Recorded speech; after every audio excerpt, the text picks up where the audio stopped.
In this short video, we provide a recap for Windows services, Unix processes, and start procedures for the entire instance. At some point, you're going to reboot your service and you'll want to know exactly how to check whether something auto-started and then start the missing components. We've organized the module by platform so you know what to look for. We'll outline the Windows services and commands to verify whether a component is started or not.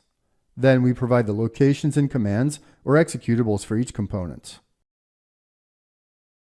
Let's start with Windows. All three components are controlled with Windows services, which can be set to automatic, so they start at boot.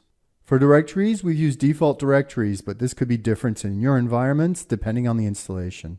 The AAI server is controlled with the Automation Analytics and Intelligence service.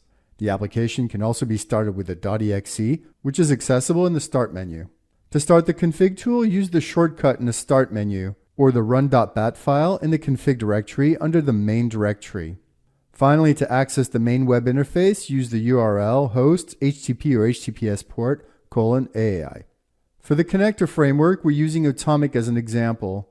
Other scheduler connections will be configured and accessible differently. The service is called Atomic-Connector.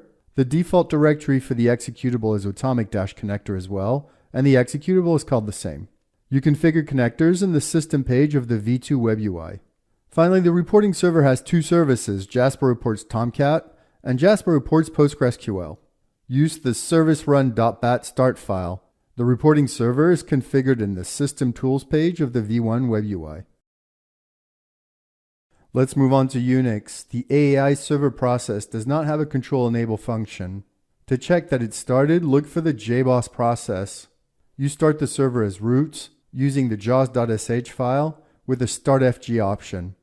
The config tool can be started with the run.sh file in the config directory under the main file system. To access the main interface, use the V1 page under /AAI/web. The Atomic connector can be controlled enabled to start at boots. To check the process, look for Atomic-Connector. To start the connector, you need to be roots. Use systemctl start and the service, which is Atomic-Connector. Connectors are configured in the system page of the V2 web interface. The reporting server relies on two processes, Tomcat and PostgreSQL. You start the server as root. Use systemctl to start, enable, and status to check status using bi-server.service. To configure the report server, use the System Tools page in the V2 web UI.